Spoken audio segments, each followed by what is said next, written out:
Hello. Sorry. ఈ టైంలో phone చేసి చెప్పాలా? అంటే సారీ ఫోన్లో చెప్పడం కూడా ఒక పద్ధతే కదా, అందుకే ఈ పద్ధతిలో ట్రై చేశా. ఇడియట్.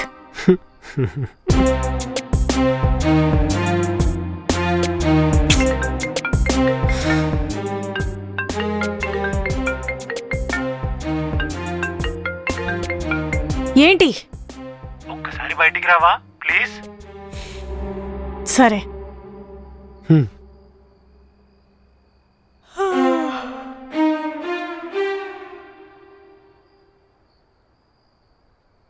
సారీ అండి. ఈ విషయం చెప్పడానికి నువ్వు ఈ టైంలో ఇక్కడి వరకు రావాలా? కరెక్టే, ఇంటికి వచ్చి సారీ చెప్పడం కూడా ఒక పద్ధతే. ఇంటికి వచ్చి ఎప్పుడు సారీ చెప్పాలనే లోపల మీరు ఫోన్ కట్ చేశారు. సర్లే మళ్ళీ ఫీల్ అయిపోతారని చెప్పేసి డైరెక్ట్గా ఇంటికి వచ్చి సారీ చెప్తున్నా. రేపు ఆఫీస్కి వస్తాగా? నైట్ డిన్నర్ చేస్తామని ఆఫ్టర్నూన్ లంచ్ చేయకుండా ఉంటామా? అదే ఇదే. చూడు, CEO గారు నేను కనిపించినప్పుడు సారీ చెప్పమన్నారు, కానీ ఇలా కనిపెట్టుకొని మరీ సారీ చెప్పమనలేదు. ఏంటండి సారీ చెప్తుంటే ఏదో ఐ లవ్ యూ అదే చెప్తున్నట్టు ఫీల్ అవుతున్నారు. అలానే ఉంది. మిడ్ నైట్ ఫోన్ చేయడం, ఇలా డైరెక్ట్గా ఇంటికి రావడం, ఇవన్నీ చూస్తుంటే సారీ చెప్పడానికి కూడా నువ్వు అడ్వాంటేజ్ తీసుకున్నట్టుంది. అంటే ఇప్పుడు మాకు సారీ చెప్పే స్వతంత్రం కూడా లేదా? నీ సారీ అవసరం లేదు. అదేంటండి బాబు, ఇప్పటికిప్పుడు మీకు సారీ అవసరం లేదంటే? మీకు సారీ చెప్పడానికి 100 టైప్స్లో 100 టైమ్స్లో ట్రై చేశాను. ఇప్పటికిప్పుడు వద్దంటే నా ప్రాక్టీస్ వేస్ట్ కదా ఏంటి? సరే, రేపు మాట్లాడుకుందాం. ఇప్పుడు ప్లీజ్ వెళ్ళు. వెళ్ళడానికే వచ్చానండి, ఉండడానికి ఏం కాదు. ఇంత దూరం వచ్చాను ఇంటి దగ్గరికి, కనీసం లోపలికి రమ్మని అడగట్లేదు, కనీసం ఓ కాఫీ తాగుతారనట్లేదు. ఏంటి ఈ టైంలోనా? మా పేరెంట్స్ చూస్తే ఫోన్లేండి, వాళ్ళని కూడా నిద్ర లేపారనుకోండి, వాళ్ళకు కూడా సారీ చెప్పేసి వెళ్ళిపోతా. నాయనా, నీకు నీ సారీకో పెద్ద నమస్కారం. ఈ విషయం రేపు ఆఫీస్లో మాట్లాడుకుందాం. ప్లీజ్ వెళ్ళు. ఏంటండి ఫీల్ అయ్యారని సారీ చెప్తే సారీ చెప్పినందుకు మళ్ళీ ఫీల్ అవుతున్నారు. ఏంటో నాకు కష్టం అంతా వేస్ట్ అవుతుంది.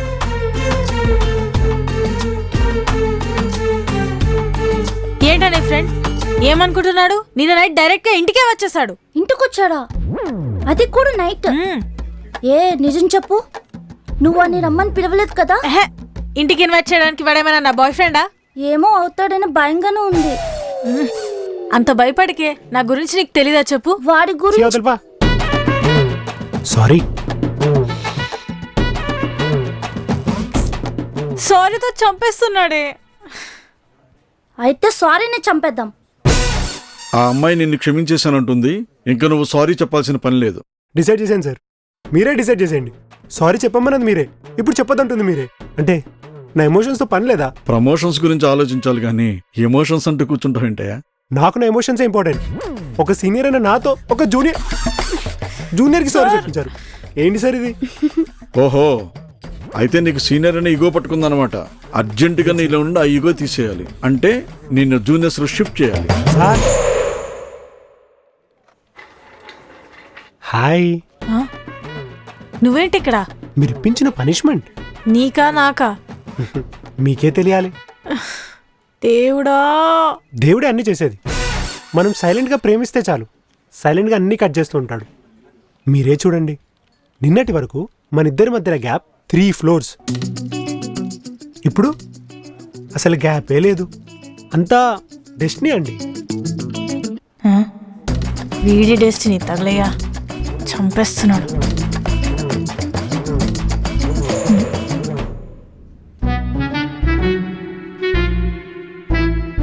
వీడేంటి నన్ను ఇలా డిస్టర్బ్ చేస్తున్నాడు? నా వర్క్ కూడా చేసుకుని ఇవ్వట్లేదే. అబ్బా,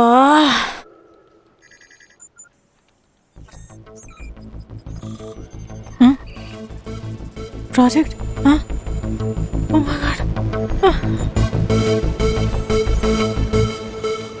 ఏమైందే? ప్రాజెక్ట్ పోయింది.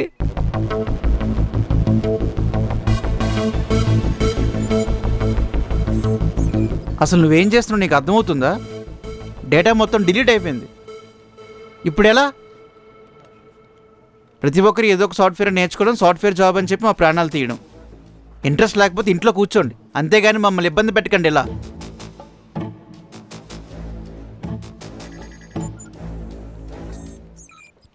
సార్ ఒక 15 మినిట్స్ టైం ఇవ్వండి. డిలీట్ అయిన డేటా మొత్తం నేను రికవర్ చేస్తాను. ఒక్కసారి.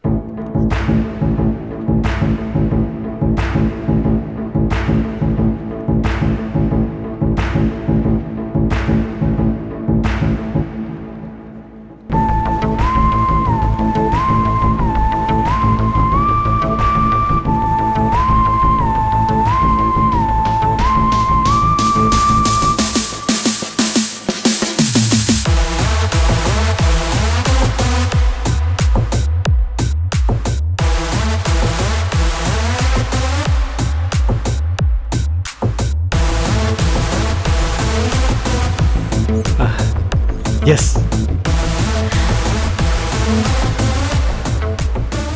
యా సార్, డేటా మొత్తం రికవర్ అయ్యింది.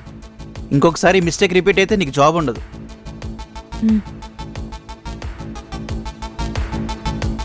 ఇదంతా నీ వల్లే నా వల్ల?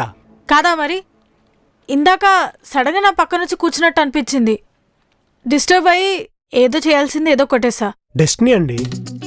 నేను పక్కన లేకున్నా మీ పక్కన ఉన్నట్టు అనిపిస్తుంది కదా, అంటే నేను మీ మనసులో ఉన్నట్టే. హెల్ప్ చేశాను కాబట్టి బెట్టు చేయకుండా పార్టీ ఇవ్వాల్సిందే. సరే,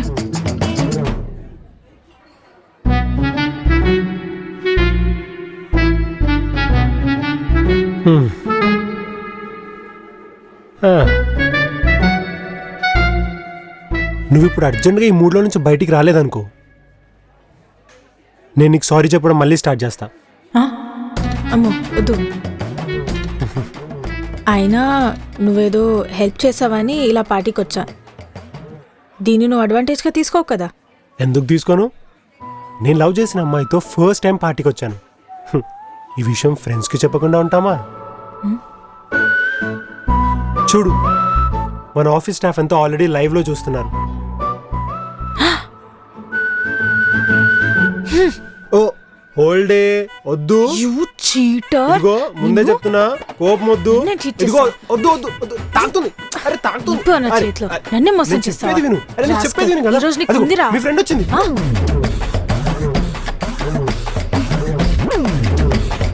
హాయ్. వాడు చీటర్ కదా, నువ్వే చీటర్. ఐ హేట్ లవ్ అని చెప్పి నా లవర్ని కొట్టేస్తావా?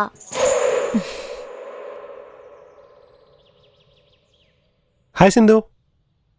సింధునా? నా పేరు ఆద్య కదా. ఈ రోజు నుంచి అందరు పిలిచే పేరుతో నేను నిన్ను పిలువను. అందుకే నేను ఈ కొత్త పేరు పెట్టా. ఆ పేరే సింధు. నాకు మాత్రమే తెలిసేది, నేను ఒక్కని మాత్రమే పిలిచేది సింధు. నా చుట్టూ ఎంతమంది ఉన్నా నువ్వు లేని నేను ఒంటరినే Sindhu.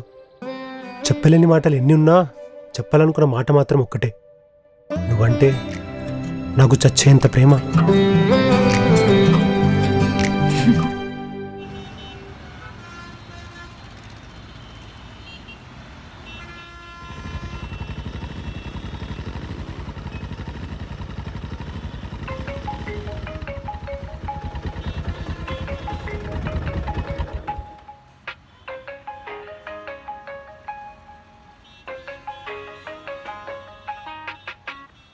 Hello.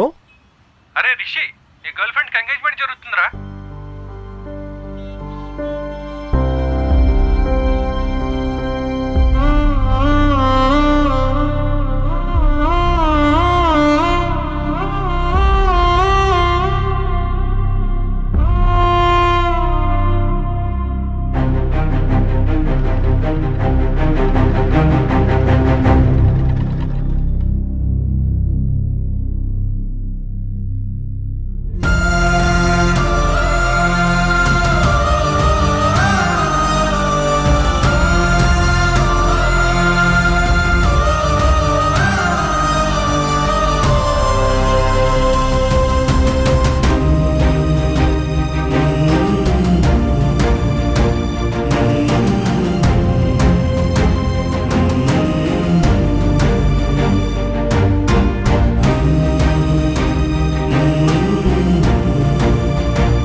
I'm sorry Rishi, ఇది నేను కూడా ఊహించలేదు. This is the moment I been waiting for a long time. చిన్నప్పటి నుంచి ఫారెన్ అంటే నాకు చాలా గ్రేట్ ఇంప్రెషన్. అక్కడే సెటిల్ అవ్వాలన్నది నా లైఫ్ అంబిషన్ కూడా. ఇన్నాళ్ళు ఆ ఛాన్స్ రాలేదు కాబట్టి నీతో వచ్చిన ఈ అవకాశాన్ని బెస్ట్ అనుకున్నా. కానీ నీకంటే బెస్ట్ వచ్చింది కాబట్టి తిరిగి వెళ్ళిపోతున్నా. నీ దృష్టిలో ఇది మోసం కావచ్చు, కానీ నా దృష్టిలో ఇదే న్యాయం. బెటర్ హాఫా బెటర్ లైఫా అంటే నేను బెటర్ లైఫే చూస్ చేసుకుంటాను. ఇందులో నువ్వు ఫీల్ అవ్వాల్సింది, నేను రిగ్రెట్ అవ్వాల్సింది ఏం లేదు. ప్రతి ఒక్కరి గతంలోనూ ఒక స్పెషల్ పర్సన్ ఉంటారు. చచ్చే వరకు మర్చిపోలేనంత గుర్తుంటారు. కానీ విచిత్రం ఏంటంటే వాళ్ళు మన లైఫ్లో ఉండరు. ఎందుకంటే ప్రేమ అంటే త్యాగం, పెళ్ళంటే స్వార్థం. త్యాగం మీ అబ్బాయిల డిఎన్ఏలో ఉంటే స్వార్థం మా అమ్మాయిల డిఎన్ఏలో ఉంటుంది. మా కన్నీళ్ళకి మీరు కరిగిపోతారేమో కానీ మీ కన్నీళ్ళతో మా కలిసైపోతారు తెలుసా. ఎందుకంటే మీ బాధ కంటే మాకు మా భవిష్యత్తే ముఖ్యం. ఇందులో మీరు ఫీల్ అవ్వాల్సింది, మేము రిగ్రెట్ అవ్వాల్సింది ఏం లేదు. మీ కన్నీళ్ళ కంటే మా కళలే విలువైనవి. విడిచి ఉండలేనంత దగ్గరయ్యాం కదా, దూరం వెళ్ళిపోతావా సింధు? హే, ఏమైంది బ్రో, ఏడుస్తున్నావా? కమాన్ గ్రో అప్ బ్రో.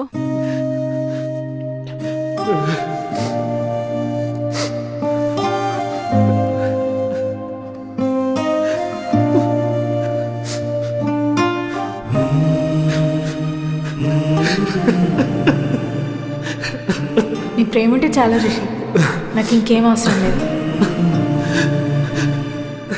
నువ్వు నాకు గుర్తురానిది ఎప్పుడు తెలుసా? నువ్వు నా పక్కన ఉన్నప్పుడు. నీ చెయ్యి వదిలిపెట్టాలంటే దానికి ముందు నా ఊపిరి వదిలిపెట్టాలి రిషి. నువ్వంటే నాకు అంత ఇష్టం. నీ ప్రేమ ఉంటే చాలు రిషి, నాకు ఇంకేం అవసరం లేదు. I love you.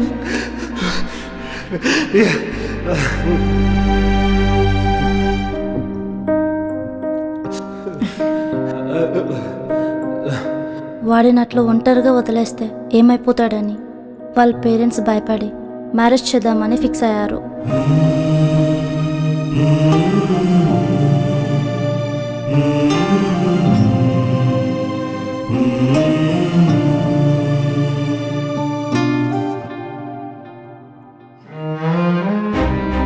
చాలా రోజుల తర్వాత రిషిని చూశాను. తన ఫేస్లో చిరునవ్వు చూశాను. ఆ నవ్వుకి కారణం నువ్వే కదూ.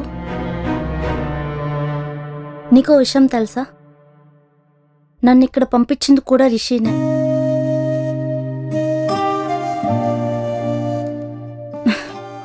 ఇదిగో, నేను అడిగిన కమిషన్ విషయం మాత్రం రిషికి చెప్పకే. ఉంటాను, బాయ్.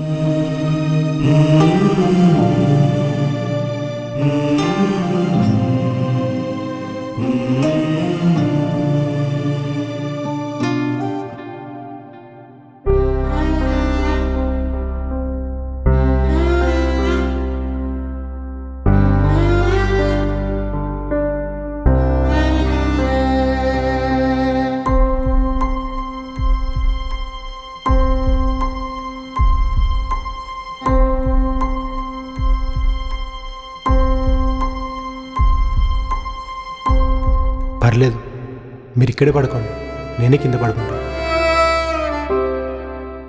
నేను ఆ రూమ్లో ఉండొచ్చా? ఓకే.